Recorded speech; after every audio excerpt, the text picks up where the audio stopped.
ஒட்டுமொத்த உலகத்தையே பதபதக்க வச்சிட்டு இருக்கிற எப்ஸ்டைன் ஃபைல் பத்தி நம்ம எல்லாரும் விவாதம் பண்ணிட்டு இருக்கிற இதே நேரத்துல தான் நம்ம இந்தியாவோட தலைநகரமான டெல்லியில சுமார் 800க்கும் மேற்பட்டவங்க காணாம போயிருக்காங்க.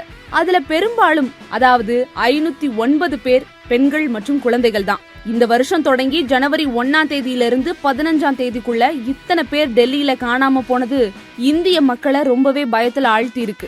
நகராட்சி, மாநகராட்சி, பேரூராட்சின்னு ஒட்டுமொத்த டெல்லியவே கண்ட்ரோல்ல வச்சிருக்கிற பிஜேபி அரசு இந்த விஷயத்துல இந்நேரம் இறங்கி வேலை செஞ்சு காணாம போனவங்களை கண்டுபிடிக்க போராடிட்டு இருக்கும்னு நீங்க நினைக்கிறீங்களா? நெவர். இது பிஜேபி ஆட்சி இல்லையா? இந்த விஷயம் பரவாம எப்படி தடுக்கிறதுன்னு அத பத்தி பேசாம அமைதி காத்துக்கிட்டு இருக்காரு நம்ம நாட்டு பிரதமர் மோடி அவர்கள். ஏற்கனவே நம்ம ராகுல் காந்தி ஐயா எழுப்பின பல கேள்விகளுக்கு பயந்து போய் வெளியவே மோடிஜி வர்றதில்ல. இப்போ இந்த விஷயத்துக்கு பயந்துகிட்டு எங்க பதுங்கி இருக்காரோ தெரியலையே.